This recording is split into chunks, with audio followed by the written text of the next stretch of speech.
Do you feel like they were ready at least to march this team out and actually have them be their own entity and not like, hey, we're sharing stadium with the Rams?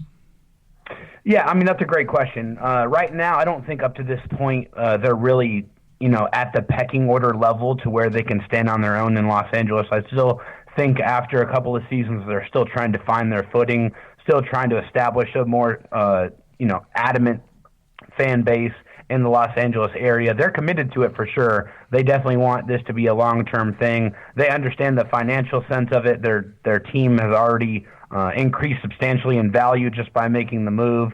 So they're definitely committed to it, but are they ready to stand on their own? I don't think so, not quite yet. With Hard Knocks, what have you kind of taken away from the past 4 episodes?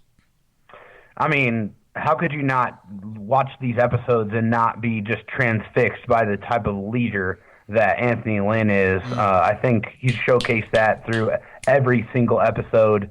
I think, these men, they really respect him and they follow him. They know that he's, was a guy that was the 52nd, 53rd guy on a roster that had to scratch and claw on special teams to be able to make it in the NFL. And he, got a couple of Super Bowl rings to boot. So these guys really respect this man. And also, I mean, the Chargers, just as much as they're dedicated to, winning football games, obviously in 2020, but they also want, their message to get out there that, the social injustice needs to end and everybody needs to get treated normally like human beings. They're using this platform to really try to fight for that equality that they so justly deserve. So, I mean, that's kind of a focal point, I think, that I've seen Anthony Lynn and just, their concentration on not shying away from the message.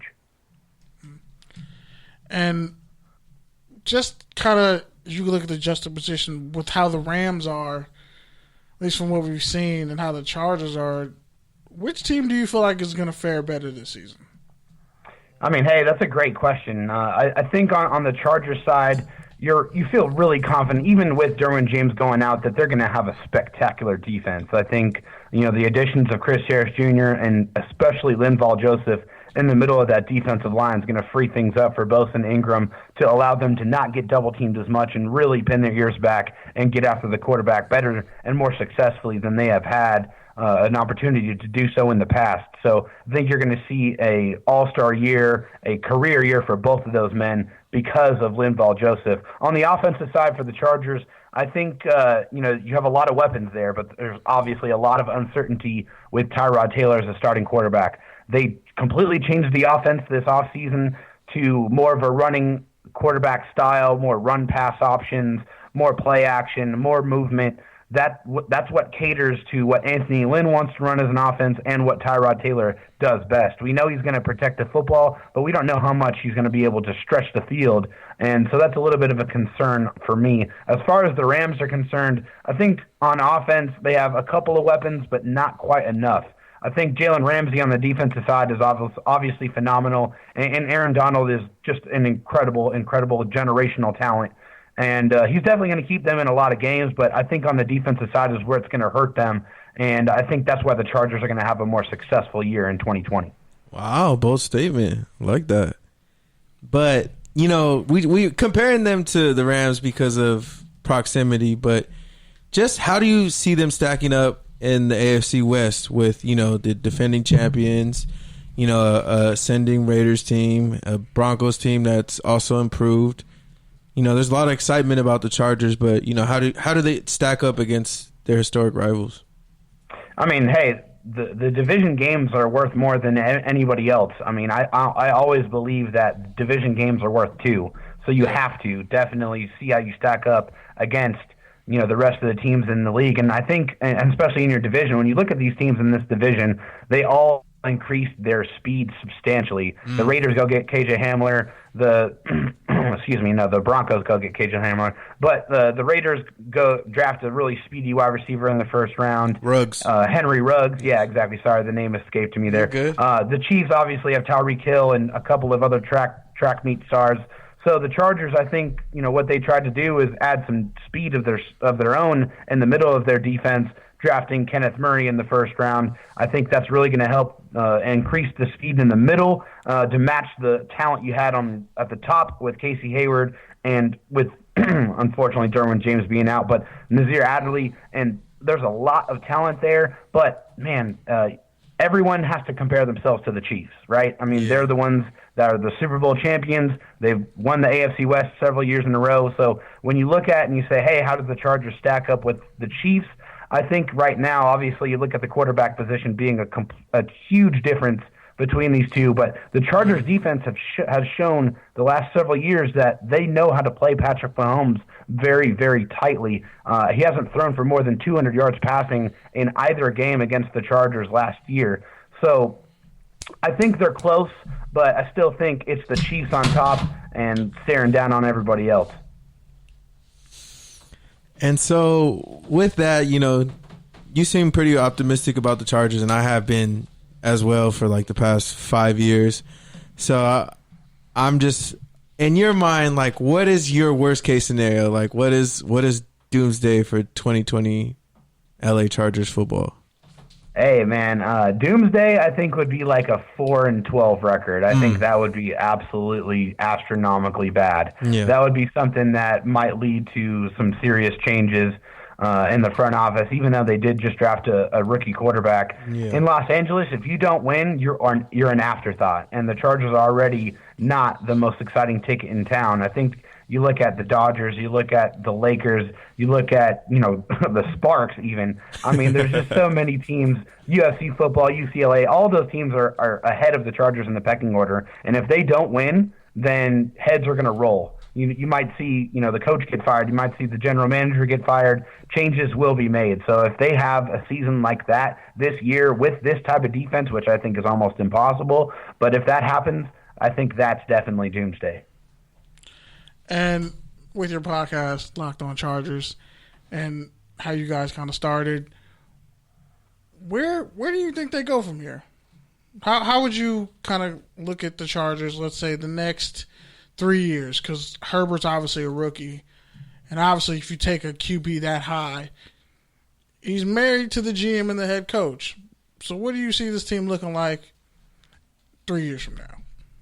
I mean, absolutely. I mean, the head coach and the 6th overall pick, and especially the general manager, if they don't have success together, then, yeah, they're probably going to they're going to join hands together out the door. But as far as Justin Herbert, I think the Chargers are taking the slow approach with him. They're not trying to push him to start before he's ready. This offseason has been completely unprecedented, guys. I mean, they've lost a lot of time in offseason programs and face-to-face ability to coach and really get him ready for the NFL level. I think the right approach is to just let him continue to learn, let him watch Tyrod Taylor, a quarterback that's already in the same mold as himself.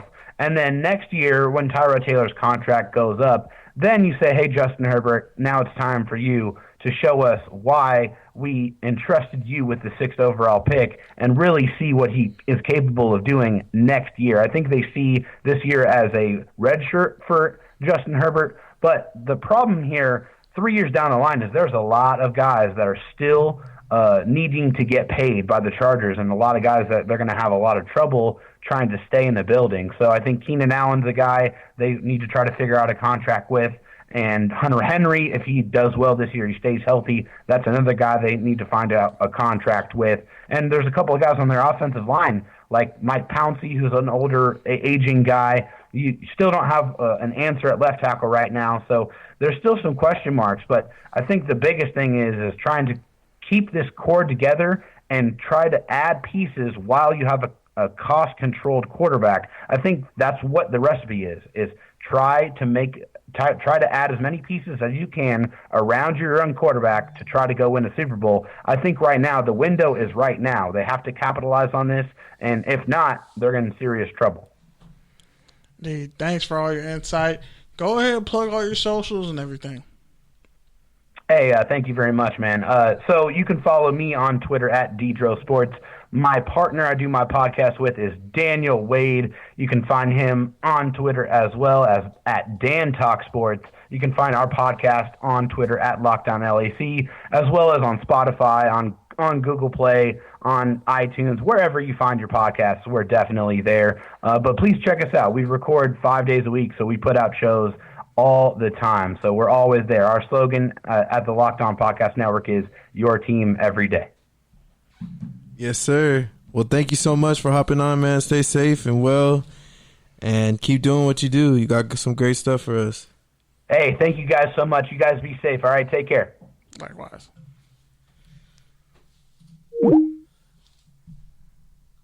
All right. It's a lot of Charger talk. Yeah, for sure the most Charger talk we've ever had in this entire episode. We might have just set a record, so now we don't have to do it. But luckily they were both good guests, but Yeah. they both had quality, and they both had different quality stuff to talk about. Like one person's actually there with the team, and the other person obviously they cover them every day. So it's kind of like it's good getting both sides. For sure, definitely. And we talk a lot about potential, and it feels like the Chargers want to be what the Chiefs already are. So let's just get this over with, Michael. This is clearly the best part of the show. You get to talk about the Chiefs. But what's your guys' questions, man? I want to hear what you guys want. What do you guys want to know about the Chiefs and what to expect from them? Because we know the offense. What's their biggest weakness? What are you most afraid about? For the Outside Chiefs, of a divorce. huh? No, we'll get to it. Don't worry. Still take a tangent and all that coming up. Don't worry. No, it's just we don't have time for that. But go ahead. you want to see how they come out. You hope that Worst moderator ever. Agreed, but you hope that the Chiefs don't come out and winning the Super Bowl gets to them, to where they're not prepared. But it's an Andy Reid team, and Mahomes wants to be an all-time great, so he's going to make sure the guy's going. But it will be the same issue that affected them last year, stopping the run. You're not sure. Most of their L's and what they do against the running backs. Period. Like the losses they had last year was Colts, Titans, killing them in a run game, Packers with Aaron Jones going off, and you hope to see what they can do at the will linebacker. They plan to go with Nieneman, which I thought they were going to go with Gay to start off, but they hope to they're hoping that Ben, who was the dime linebacker last year, he's going to play there, and they're hoping that he can start off the season when it comes to covering tight ends and running backs. So it's going to be the stopping the run and covering running backs out the backfield. And towards the end of in the playoffs, we saw them get buried, and then we saw them come back. Is that something that you worry about might be a trend heading into this season? Do you want them to kind of spot teams 2 quarters because they're the Super Bowl champs, or do you want them to just, bury people and put them away like they should every week?